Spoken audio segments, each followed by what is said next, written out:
Maggie Noel, and I love Rugged Revival. This is the Rugged Revival podcast, your home, the UK's country, Americana and roots music community. Today we are joined by the one and only James Otto. James, how are we doing, mate? You okay? I'm doing very well, my friend. How about yourself? It's been a good week so far. We were just talking off camera a minute ago. You're enjoying the weather in California. I'm in Birmingham. Yeah. It's been raining non-stop pretty much for a month now. So I think we got you beat here. It's a little overcast, for California, but it's still, the weather's perfect. It's gonna be like 70 degrees today, and not too shabby. There you go. So you can still wear sunglasses, shorts maybe, and yeah, man. I just stuck the central heating on, so that gives you a bit of no, flavor. I'm not trying to do all that. Yeah, winter's over. I'm hoping. I live in the South. I'm not a fan of winter. No, I don't blame you, dude. So what are you doing over in California right now?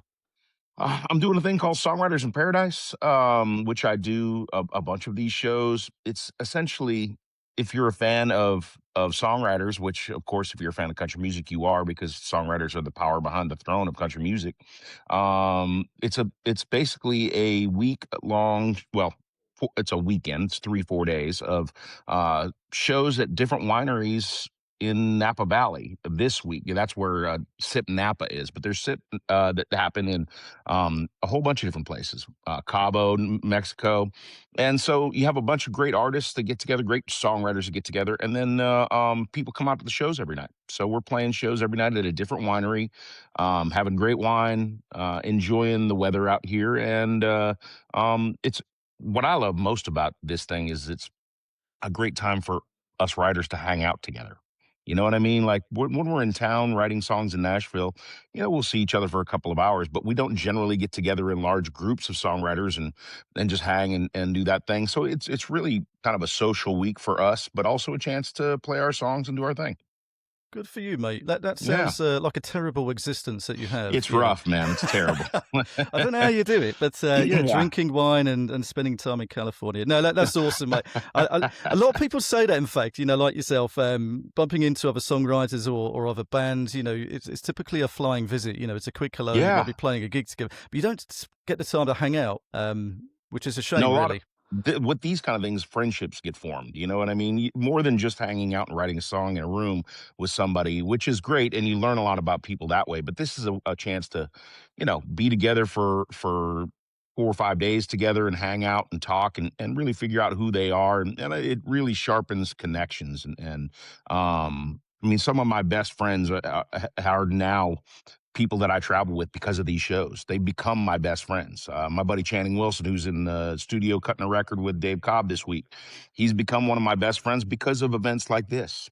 We've just gotten really tight. We write a lot of songs together, but it's that opportunity to really, just make better friends. Sweet. No, that sounds superb, mate. What else have you been up to then, James?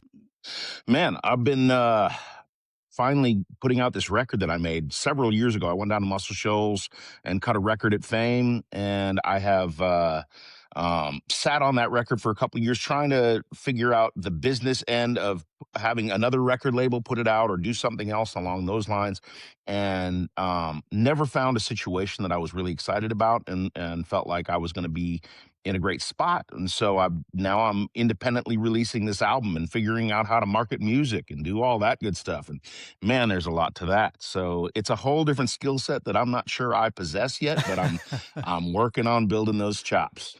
No, you know what, James? This is part of the reason I wanted to get you on as well, because I thought your situation right now is fascinating because you've kind of gone full circle, and Yeah. I did my research as best as I could without just kind of plagiarizing Wikipedia. But, you obviously started out independent in the beginning. I believe you went into publishing, so you've seen that side of things, and then went into the record label. And now, like you say, you're back out doing the independent thing. So rather than me just kind of reel out, your whole Wikipedia history, do you want to give a potted kind of overview of that? Sure. Yeah. I moved to town a long time ago. It was like 97, I want to say. I moved from my home state of Washington down to Nashville and was there in town for a couple years, and then eventually, playing songwriters clubs every night.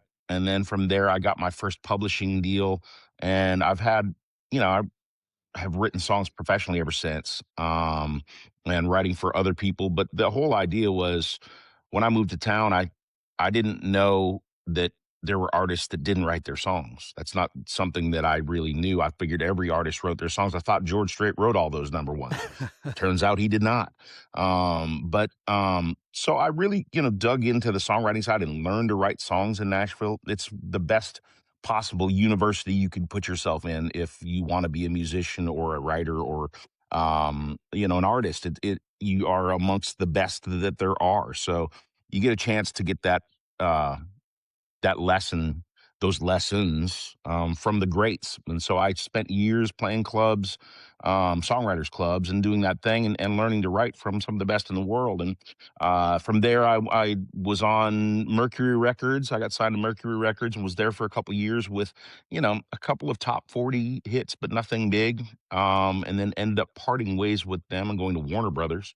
And was there for several years and had just got started loving you, which was my big hit, obviously, and put out another couple of songs, couple top 20s, but I also had a bunch of cuts along the way with other artists, and I guess the biggest ones would be like In Color that I wrote with Jamie Johnson, which won a Song of the Year at the ACMs and the CMAs and brought us out to the Grammy Awards. And also Zach Brown's song was number 2, but, a whole bunch of smaller things here and there too, a bunch of top 40 stuff that I've written with other folks. But it's, for me, songwriting is just, it's become part of who I am. I spend just about a couple of hours every day at least working on some part of the songwriting craft. It's either like playing guitar and thinking of melodies or thinking of ideas, and it's just it's been such a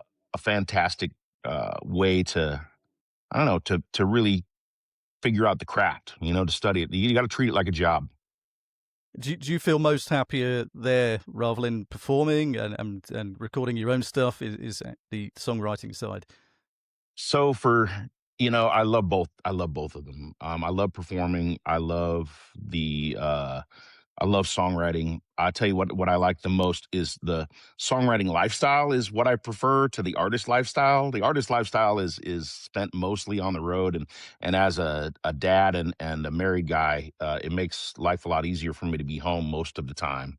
But I'm able to kind of be a weekend warrior as an artist, go out and play shows on the weekends. I do 50, 60 gigs a year, which is plenty for me. Um, and so that kind of scratches that itch. But making a new record, I stayed home for a lot of years and didn't really pursue the artist thing as hard as I would because I did have a writer's career because I was able to have success with other artists cutting my material. But at this point, I'm at a place where I just feel like I want to do that thing again. I want to do more of the artist thing than I have in the past because my daughter's getting to an age where I can be gone a little bit more. My wife is like, get out of the house and go do something.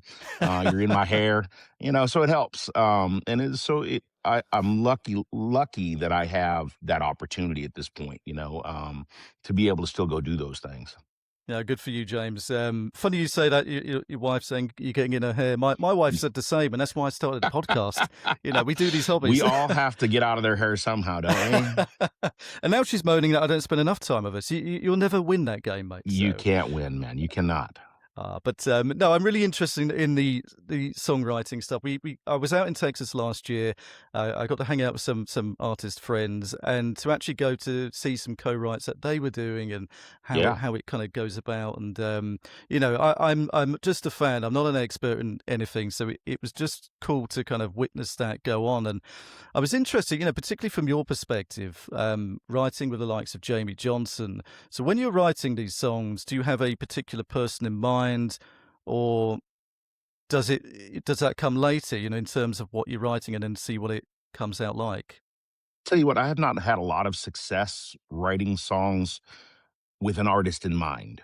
You know what I mean? Like if I was to say I want to write a song for Lainey Wilson today, the chances of me writing a song first off that's better than something she would write for herself, in the voice that she wants to write in, from the place that she wants to write it, and then also getting through all of the, from her A&R staff to her producer to her, the likelihood of that happening is very, very low.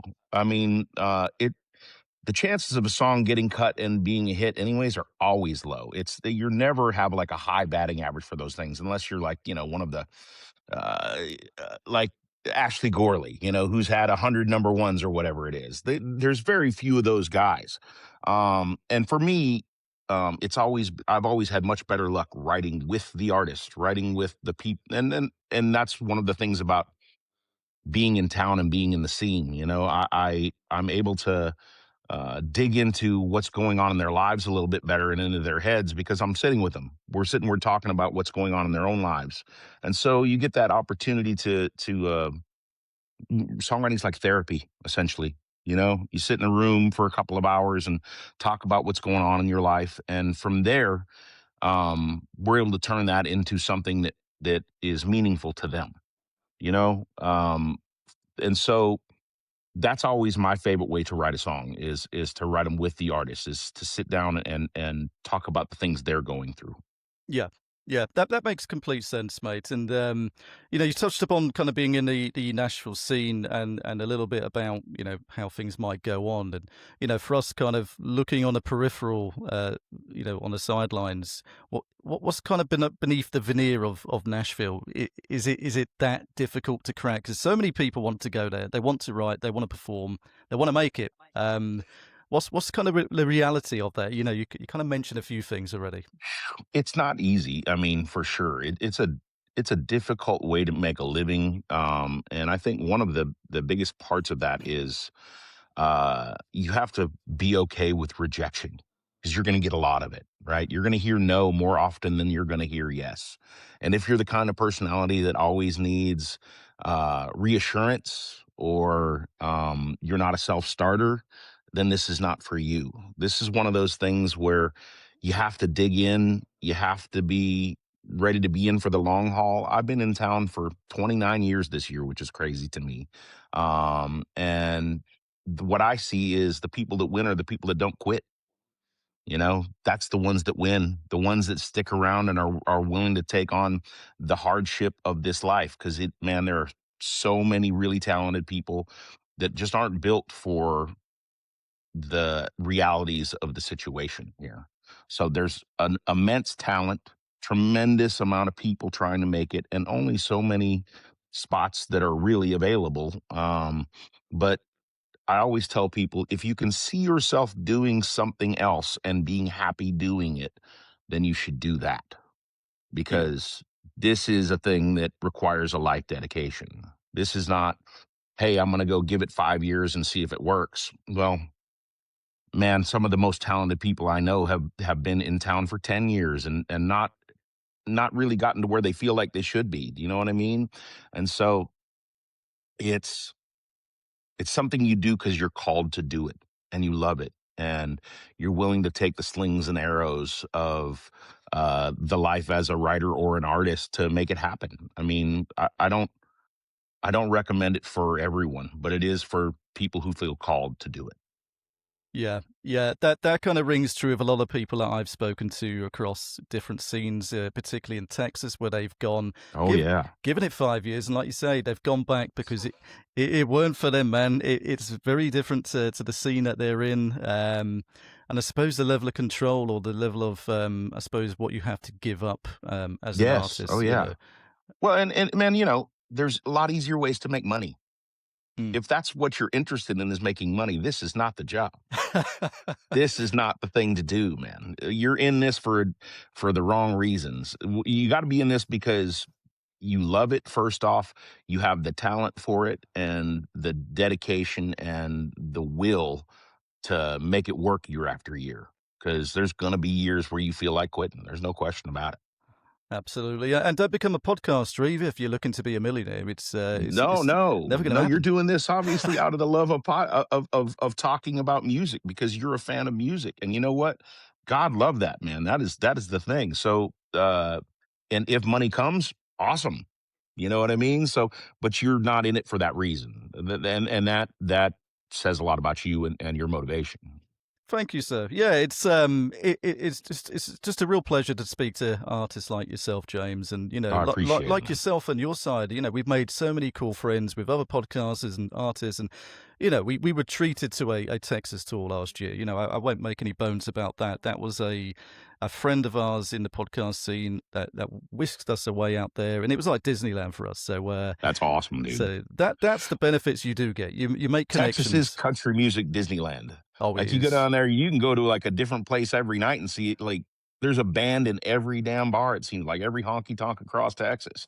You could make a good living playing nowhere but Texas, night after night. You could play 7 days a week and play a different place every night, and it's pretty incredible to have that kind of scene. Yeah, yeah, we absolutely would kill for that sort of scene in the UK. Oh yeah, It's incredible, and if dressing up country is your thing, I mean, I didn't suit it. I looked like a plonker, man, cowboy hat and, cowboy. So I'll stick to the trucker hats and kind of, nothing wrong with that. but it's great, man. And yeah, I mean, I was drawn to your music. I've been following you online for some time, and lately I've been going down a real country soul blues kick. Awesome. So the artists I we've love had that. on recently have been along those lines. So you fit perfectly, and I loving you. appreciate that, man. No, you're good, man. It's I mean, I love your new song that has been stuck in my head for Oh, since it's come out now, a few weeks. that. So Thank you. Overthinking or these hands? overthinking, yeah, Yeah. yeah. Yeah, Overthinking's a new one. I love that song. It's been I probably wrote that 10 years ago or so. And it's just one of those ones that I'm like, yeah, I want to do something with that. And I really feel like we nailed it in the studio. And one of those there's one thing to write a song and to have uh a demo of it and or something else, but it can really come alive with the right people in the room when you record it. And that one really did. Yeah, that's brilliant. I mean, anyone that comes on the show, I like to try and listen through the back catalogue, as best as I can. So just to see where you started and kind of how your sound evolves. And Sure. it's been a cool journey. And I think you've always seemed to have that kind of soulful element about the music you've created and released. And, how does that kind of fit in the scene that you've been in all that time? Has it been at odds with that or? The funny thing is there's always been a country soul thread through country music. There's a soul thread through country music. If you think about like people like Ronnie Millsap or I mean there's quite a few of them. Look at Stapleton these days. Stapleton's killing it. And but it wasn't like a super popular thing. It wasn't something that like everybody was trying to do. Um it was the minority kind of artists. People always liked that kind of music and always kind of talk about it, but there wasn't a lot of those guys until Stapleton came along and then broke through. And now there's a lot more of that starting to happen. And I think it's a beautiful thing. You got Drake White that's now out there doing his thing, and Drake's killer. Um, uh, and Adam Hood, another guy. He's soulful. He's got that Southern soul in his music that you can't escape. And I think that um, I like seeing more and more of that. It makes me feel like, okay, I'm not a complete outsider. Good. Yeah.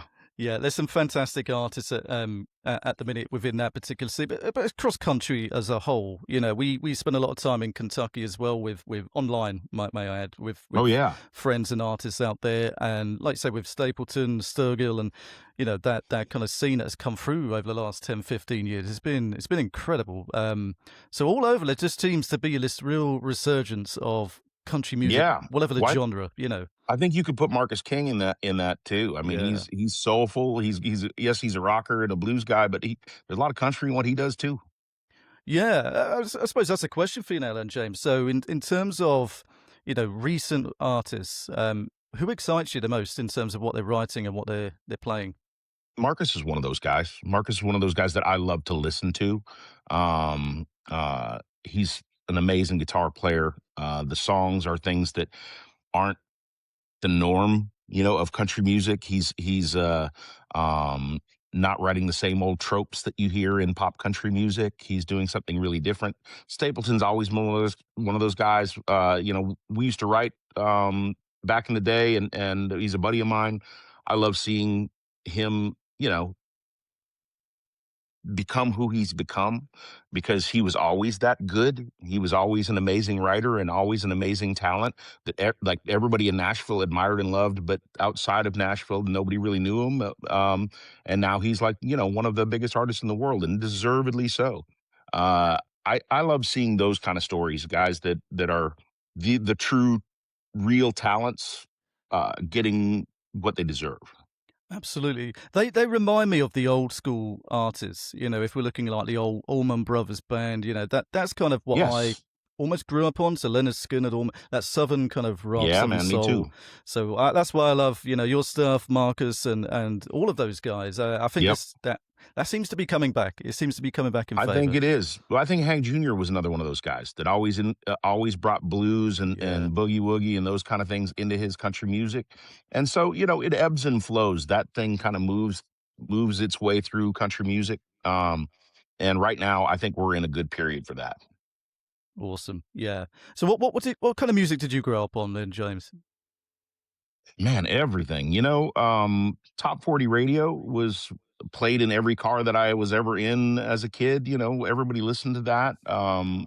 Was born in '73, so I got some of that AM gold too, some of the classic rock. And my dad was like really into bands like Chicago and Neil Diamond and John Denver, and so all of those things I got when I was a kid. But the things that like in high school, well, junior high, I was super into Hank Jr. was one of my favorite artists. I was into Charlie Daniels. I lived in Alabama for a couple years, and I think that was what really cemented that stuff for me. Because prior to that, country music, as far as I knew, was what my grandparents listened to, and it was more old timey isn't necessarily the word, but it wasn't cool I know what you for mean. me as a kid, as Yeah. a junior high kid. And then in high school, I listened to all the same stuff that all my friends were listening to. I was listening to hair metal, and I loved Guns N' Roses, like a huge Guns N' Roses fan, and loved all of that era. And then became a big fan of the grunge scene, and was super into Alice in Chains and Chris Cornell and all of that stuff. So, man, it's such a wide palette of things that I listen to. It's hard to narrow it down to one thing, but always country music was in my playlist. Always, that's what I was drawn to for my own music. That's the kind of music I wanted to make. It's the kind of music that I could see myself in. Yeah. So that's how I kind of, I don't know, made my way into that. Yeah, that's cool. It's funny you mentioned it. I was born in the 80s, grew up in the 90s, so very similar kind of music. And I Yeah. always sound like an old bastard when I say this, but I feel like music was more diverse back then, as opposed to It what you certainly hear. was. Yeah, there's no question. I think, it's homogenized quite a bit. And not necessarily like for the better all the time, but there is anything and everything that you could possibly be into these days. You just have to dig for it. There's more music being put out now than ever. And so if there's a certain thing that you're into that moves you, you can go find it. You can go you're and on the other end, as an artist and as a writer, it means that there's probably an audience for whatever it is that you're trying to do, whatever kind of niche thing that you're trying to do. It may be a smaller audience than the mainstream like pop country thing, but there's opportunity out there for you to go figure it out, and for people to find you. And again, like we were talking about before we started rolling, artists have to now be marketers. If you're going to be an independent artist, you're going to have to figure out how to market yourself and do all those things. And but it's all part of the game these days. Yeah, absolutely, mate. It's I see the whole social media thing as a massive positive, because otherwise I wouldn't have this platform myself. Sure. And for the artists, it must be endless possibilities. But like you say, the saturation of how many artists are out there fighting the algorithm. I mean, with you Yes. jumping back into doing that yourself. I mean, what has there been any eye openers in that time already? Oh God, yeah, yeah. I mean, I have over 1 million listeners a month on Spotify for my music, but like trying to tap into the million people a month that listen to uh, just got started loving you, because that's the one that drives most of that traffic. To try to reach those people with new music because I think they'd love the new music as well. It's hard to reach them. It's hard for them to find you. The algorithm isn't going to give you any love just because you've had success in the past. So you got to find ways to break through and figure it out. And man, I'm still trying to figure it out. It's one of those things that we all fight. I hear artists talk about it every day. So we invest our time, we invest our money, and hopefully people find us. And I think one of the best ways for people to find guys like me these days are from guys like you. People out there that are digging through music and love music and are really in it for the right reasons and are real fans of what's going on. You're out there, helping spread the word about people. We're doing our best, mate, and Yeah. yeah, like you say, we fight the algorithm every day. Oh, of But course. I'm getting too old to care too much. I put out stuff that we like doing, we like talking about. I'm not in it to make clickbait stuff. I just find it tedious. So Don't we all? I'm not changing. I'm too long in the tooth, mate. Brother, me too. Me too. That's why part of the reason I'm wearing this hat as well, mate, is to hide the grey hairs and the wrinkles. Ain't no hiding this. It's all up in there. Yeah, at least Ain't enough 4K. just for men to get rid of it. Yeah, I'm with you, brother. I'm with you.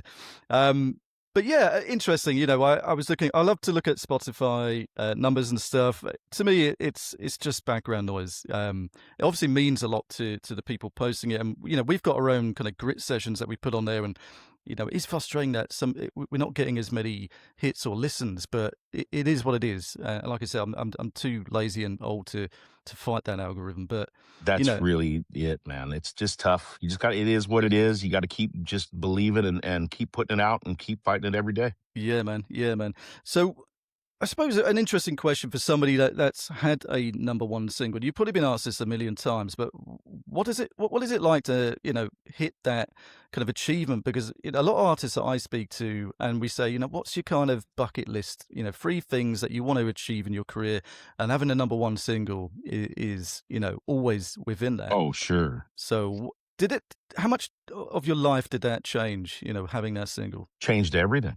I mean, it literally was the culmination of years of hard work and effort and determination and leaving my family back home in Washington State and chasing a dream. I gave up all of the things that most people hold dear, which is, family and the place that you grew up and all of those things to go chase that dream. And so after living in Nashville for as many years as it was. I don't even remember how many years it was until it was within 10 years things that thing happened.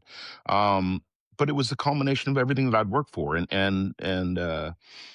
Hey, it tells me you did the right thing. All of that effort was worth something, and it exposed my music and me to a group of people that would never have known my name otherwise. And so that's given me a career for years and years. It's allowed me to continue making music, which is really ultimately the goal for me is um, to never have to have a real job because there's plenty of work involved in what we do already, Yeah. but a real job where I have to do something other than music. For almost 30 years, I've been a professional writer and artist. And that's my ultimate goal is to keep doing that until I die. And so to whatever level that is, I'm gonna keep going. It's interesting to know, and like I said, so many people say that is their ambition. Is there any drawbacks to it as well on the kind of flip Oh, side? of course. Yeah, I mean, there's plenty of drawbacks to it. Again, there's uh if you're married, which I am, it's hard on your spouse because you're gone, a lot. It's hard on children. Luckily, again, I've been blessed to not have to be on the road hundreds of days a year, but I know lots of people that are.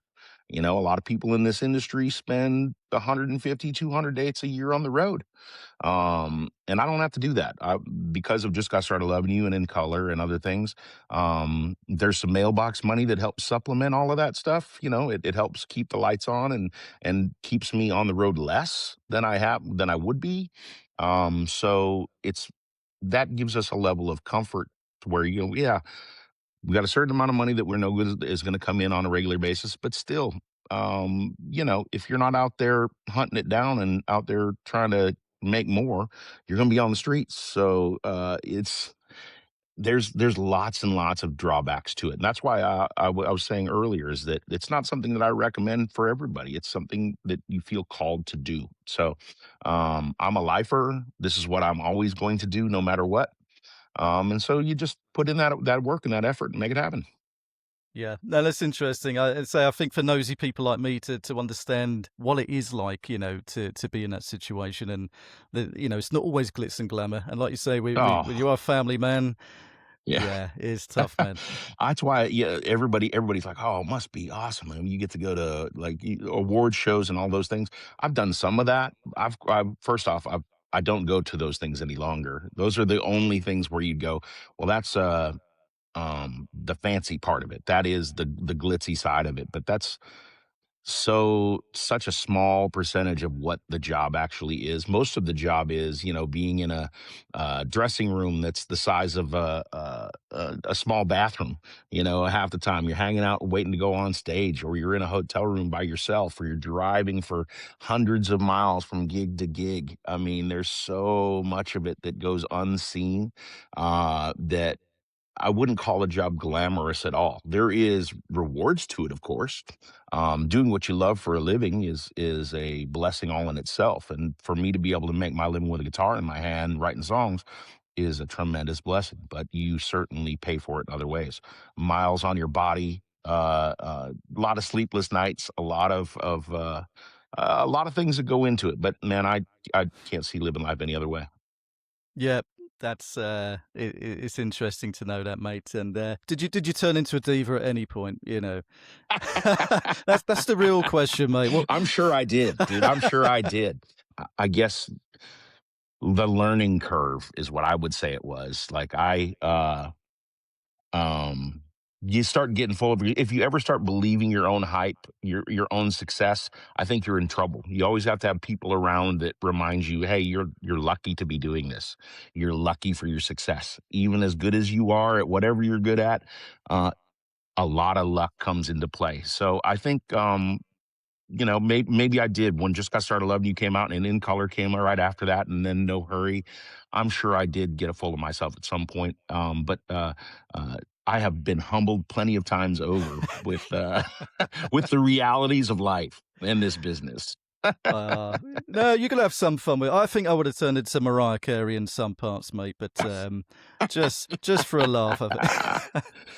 Well, uh, she's been able to maintain that. I think she's not had to have a lot of humbling situations so far, but you never know. no, we probably got more friends around us telling us to stop being a knob. It's Oh, dude, and all my friends are gonna give me shit no matter what, and that's what I love. I keep the real ones around. Those are the ones that are the most valuable. Those guys that will tell you the truth no matter what, that won't treat you any different, that talk shit to you. Those are my best friends. yeah, yeah. Long may that continue, mate. Absolutely. Going back to the modern scene and the modern day artists and kind of the things that you're into back into now. It's do you think the new artists coming out are chasing the same thing that you were back then? I think the heart of what they're chasing is probably the same. The game is not the same at all, and I think too many people chase virality because Yeah, they want that moment that they think is going to blow up their whole career and do all those things. I guess virality of a video these days uh, is kind of like having a hit song. But if you don't have things to back that up, if you've not built a business and built relationships, when that moment happens, you can't capitalize on it or you can't sustain it. It's all about whatever the next thing is. And so I worry that if you're not building your back end business, if you're not like building email lists and making real fans and making real connections with people, having a big video blow up on social media isn't really going to help you. You really need to build a catalog of songs. You need to make sure that you tend to your relationships, build real friendships, build good business contacts, and be teachable and be, you know, ready to dig in and work, man. Because a viral video, yes, can change your life for 30 seconds. But once that's over, you got to figure out how you're going to move on from there. It's a strange time. My daughter wants to do this as well. You know, my daughter's 15. She's an amazing singer. She's learning to play guitar. She's learning to write songs and do all of this. And I obviously, any parent worries about what their child's going to do with their life, but it's such a hard business to make a real living at and to have steady income and do all those things. And I wonder with AI and all of the other things that are on the horizon now with the music business, how all that stuff's going to play into it. And so, you know, you just got to kind of have faith that humans still want to listen to other humans, play music, you know, make art, and will support that. And so I try to teach her the back end of the business, and I try to teach her all of those parts of what makes um, a 30-year career in the business. That's incredibly useful for her to have you in that respect. Yeah, I hope I she mean, listens to me. I was going to say, does she listen? Because my boys are a bit younger and they won't listen at all, man. So, Oh, God, I'm so glad to hear that I'm not the only one. I think that's an age-old problem, though. Nobody wants to listen to their parents, right? yeah, I know. Yeah, Sometimes you got to learn things the hard way. it that makes me feel really old now because, like you say, we no one wanted to listen to their parents, and I'm still I in my know. mind that age still. Yep. But to be told I'm old and boring and I shouldn't be listened to by a 13-year-old and a So 7-year-old. frustrating. So frustrating. But we are They'll where come we are. back. Eventually, they'll be like, "Yeah, right. You were right, Dad. I should have listened."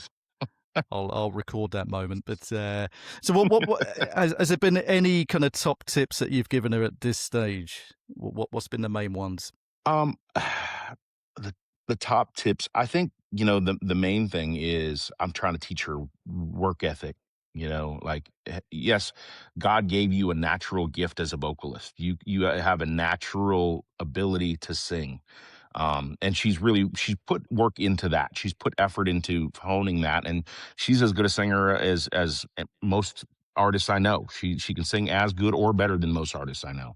And now from here, I like, well, okay, God gave you the one thing, but now you got to learn to play guitar. So you don't need to hire somebody to play for you. You can deliver your own stuff. So that's something that there are no shortcuts in. You know, you have to put the effort in. You have to put the hours and the time in to become good at. So I'm pushing her there. The other thing is like with songwriting. I'm like, uh, I'm going to introduce you to art to songwriters. We don't write together really. Her and I, we've written a couple songs early on together, but now I want to, you know, she's not going to tell her most sensitive things to me. She needs to find people that she can be real with and talk about the things going on in her life with. And so I've introduced her to some writers, and I said, once I make those introductions and you do those things, from here on out, those relationships are up to you to maintain and to build and to grow. And I'm not going to do it after that. You have to go in and make sure that you're invested in those people and that they become invested in you, because those people are going to be the ones that teach you. And it's like, you know, enrolling her in a university. With songwriting, it's the same thing. If you have that opportunity to sit with an amazing professor who has had success at that thing that you want to do, then it's on you to put yourself in their presence if they'll allow it. So make yourself avail yourself of their time and respect it. And that's one of the things that I'm really trying to help her with right at this moment, is to help her learn to build proper relationships.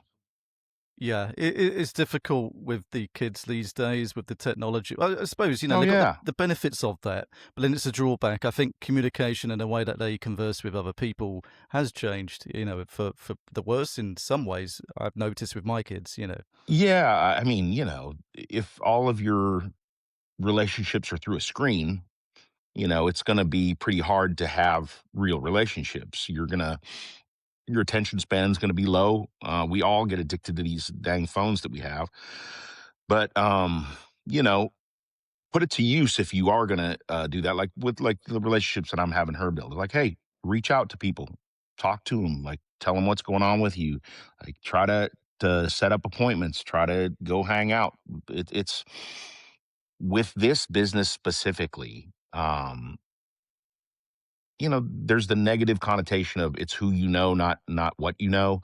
That always seems to be, people look at it and go, "Oh, well, it's because you knew somebody got you in." Well, I think that's with just about anything in any business. And if you don't treat those relationships properly, if you don't grow those relationships, you don't get the benefits of those relationships. So, um, being in this town is in Nashville is the best way to become who you want to be as a writer, as an artist, because you first off are with the best in the world, and you get a chance to sharpen your skills with those people. You have to constantly uh be around those people, be on stage with those people. And it forces you to become better. It forces you to work harder. It forces you to really hone in and make your skills what they need to be. It's like, if I had never left my hometown and my only competition were the guys that were playing the bar in my hometown, I'd never really grown. I'd never really become the writer or artist that I am today. I'd have been just another guy playing in a bar. But being in Nashville gives you the chance to, yeah, you're going to go down and you're going to play in the bar, but you're going to be playing with the people that are the best in the world, that came from all around the world to be here and to show their skills. And so that's going to make you better, or it's going to prove to you that you don't have what it takes, one of the two. So it really separates the wheat from the chaff that way. Yeah, you're completely right. And it's funny when I speak to people that have gone to Nashville and not experienced that before. And like you say, come from a small town or, from the UK, and it's an eye opener, man. Oh They go yeah. into a random bar and think, yeah, this person is miles ahead of what I'm doing. And it's just a backstreet bar. Yeah, man. Any bar in Nashville, you're gonna run into people that can play guitar better than you, that can sing better than you, that can do all of these things. But it takes more than just even that to become successful. It really is your intellect and your emotional state. All of those things play into who becomes successful, who can take the grind the longest, who can put up with rejection the most, like to finally make it, who keeps putting themselves out there over and over and over again. Those things all really are super important to the game. It builds you in ways that you don't really realize until you look back later. Absolutely, absolutely. So, in terms of your position now and what you want to do next, I mean, have you got a kind of whole plan mapped out for the next move? I mean, whole plan mapped out. I don't know about that. What I have is I have this whole album right now currently that I'm gonna be releasing songs off of for the next year. And so, that's gonna be every 4 to 6 weeks. We're gonna drop singles off of that. We're gonna be making videos and doing all that and promoting that record. But more than that, I'm writing with a lot of other artists and working on their projects with them. I'm trying to get on those records and write songs that are meaningful to those artists so we can further their careers as well. I want to help my daughter, move ahead and start releasing music as well, because she's pretty much ready to go. There's uh I've got some things that are on the horizon here that will be announced in the next couple of weeks that I can't talk about yet, that are going to take up a considerable amount of my time in the next year, that I'm super excited about, and is an amazing opportunity. But hopefully we'll come back on your podcast and talk about it next time. Hell yeah, yeah. So there's a whole bunch of stuff on the horizon that are going on that I'm excited about. But right now my main priority is releasing this music, and it that this record has sat on the shelf for the last 3 years because of inaction, and thinking somebody else was going to do it for me and help me put it out and do all those. And so the reality is now I got to figure out what independent artists, how they do it, how they make it happen. And so I'm learning from all of my friends and leaning into my buddies like Adam Hood and guys like that, and go, hey man, as you've been doing this for a long time, what can you tell me? How can you help me figure out how to market properly? How can you tell me, you know, figure this thing out as an independent artist? That's really where I'm at right at the moment. I love making music. I love writing songs, and so I just want to be able to spread that around as much as possible.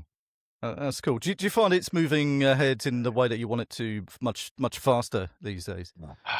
I mean, to some degree, I think we always want it to be bigger than it is, or to, have more success than you have. And I think for me, a lot of it is when I've had as big of successes as I have had, it's being patient and learning to go, oh, well, you don't have the big machine behind you at the moment to help you do all the things. So it's not going to be maybe as big of successes as you had in the past, but when you own it, when it's yours, when you're doing it on your own terms, those are wins as well. Those are redefining what success is an important part of being an independent artist. Continuing to be able to grow even at on a smaller scale is important. It's making those connections with your fans, making those little pieces of those wins that you get every once in a while, holding on to those and growing those. And so, there's a lot to it, but it's been fun so far. Awesome, mate. No, it does sound fun to kind of get back and do those things. In terms of say being around the scene and going to all of these bars, have you come across any independent artists that you think, wow, they're amazing, people should go and listen to their stuff, or they should have a bigger platform? It's, you Oh, know, so many. Like I went to a not a songwriters retreat. It was my buddy Django Walker. Have you met Django? He's no. Jerry Jeff Walker's son, and Django's a great artist. He's been a good friend of mine. We've been writing for years and hanging out. But I went and played his festival down in Belize, and it was me and Pat Green and Jack Ingram, but there was some young artists there. Shelby Stone, who was fantastic. She's a Texas artist. I really kind of fell in love with her thing that she's doing. It's got like a punk element to it that's really cool, and the attitude that you don't see, from a young girl. She's got a really cool, unique perspective. I met a guy named Eric Middleton down there, who's got a Midnight Choir. Is I think is the name of the band that I really liked. So I'm constantly meeting unique folks. My buddy Seth Walker. I don't know if you've heard of Seth. Seth is a an incredible artist as well that I highly recommend you going to check out. He's a soulful, bluesy kind of guy, singer songwriter, and writing great songs. Playing amazing guitar, and just has a unique take on things. There's so many, and I think one of the what we talk about with social media is I'm exposed to more artists than I've ever been exposed to, which is a plus for people being exposed. But there is so much that it becomes saturated and hard to be able to, stand out of the pack. So it's an interesting time. There's more opportunity to be seen than ever, and also hard to break through the noise.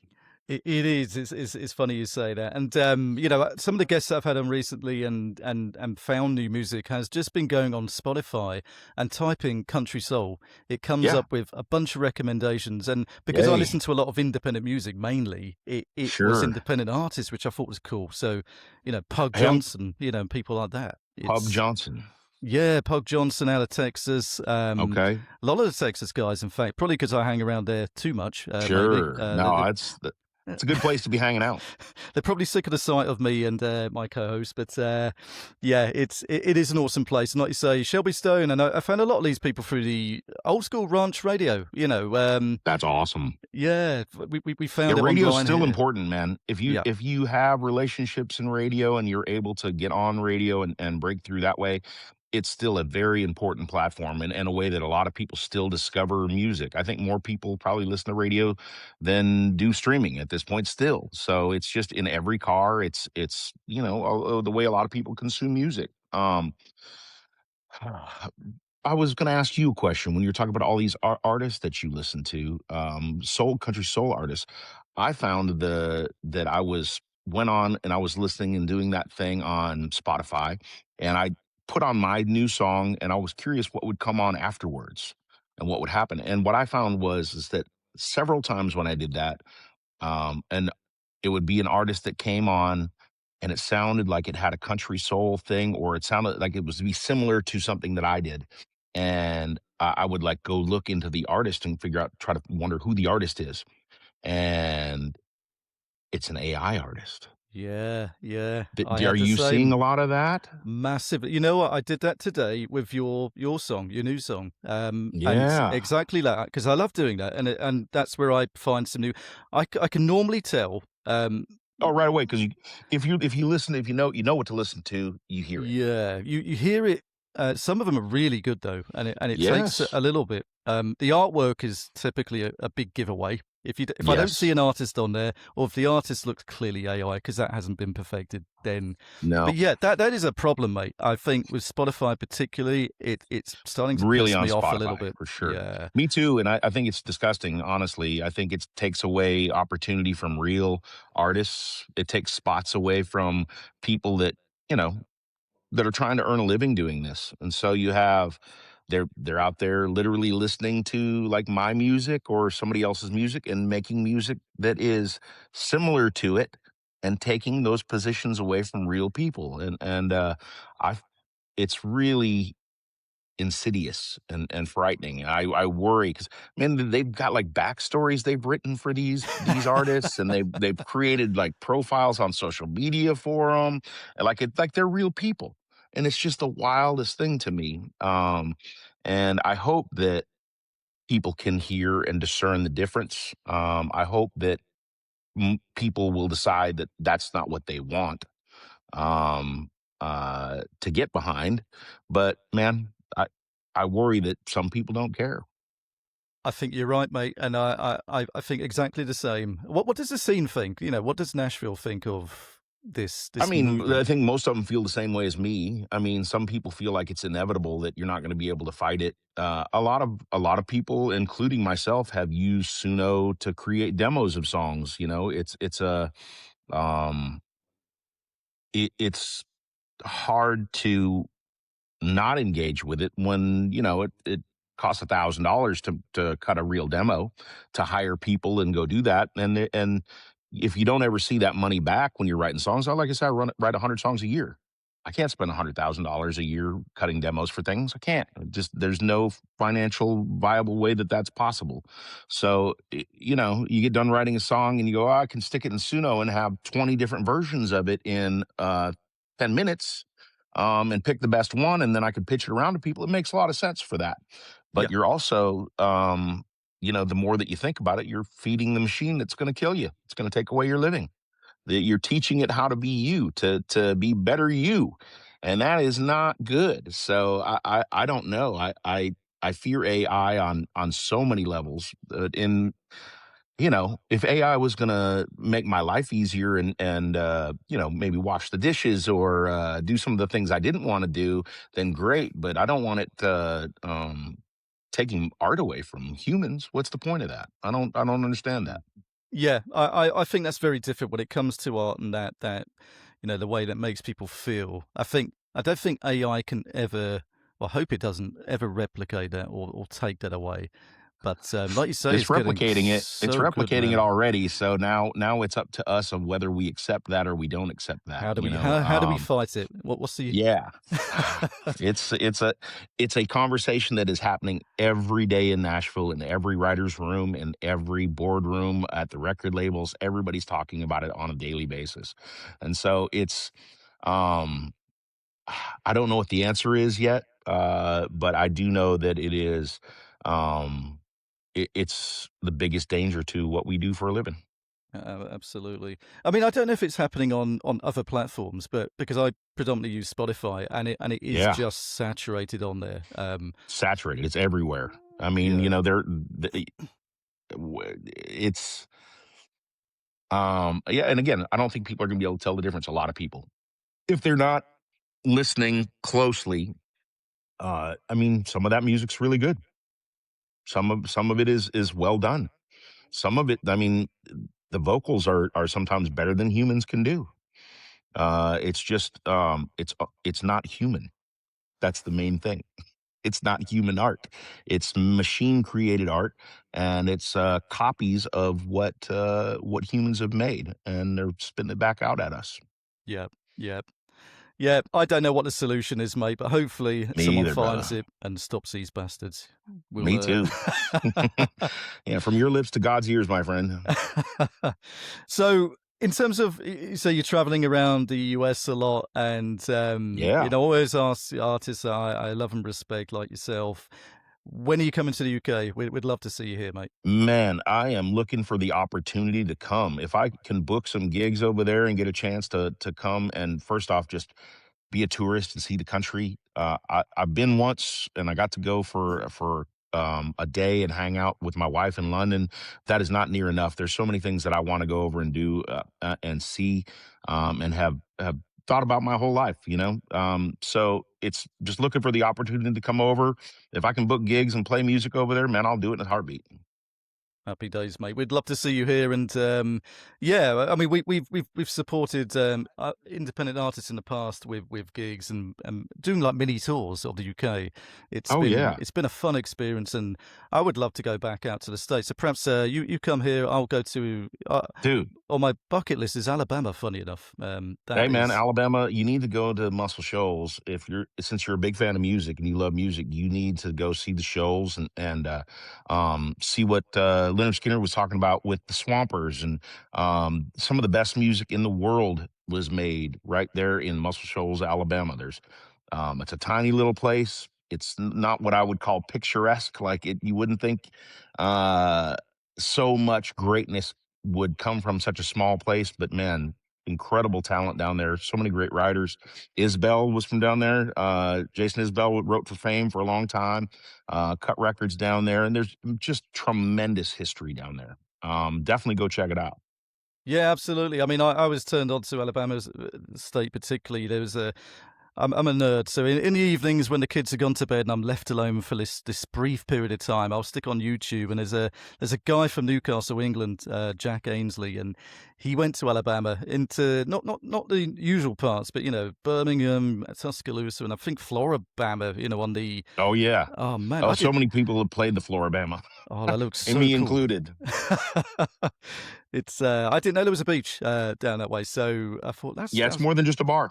yeah, absolutely. Yeah. So, so there you go. That's my reason for wanting to come over. But look, man, I appreciate you sharing so much on this podcast. It's really interesting to talk to guys like yourself. And Oh man, I appreciate you having me. you're generous with your time, buddy. But is there anything I haven't covered? Anything that you're doing that people should know or point them in the right direction? I mean, where can people find you typically, James? Man, just follow me on social media. It's James Otto, and that's OTTO. Follow me on socials.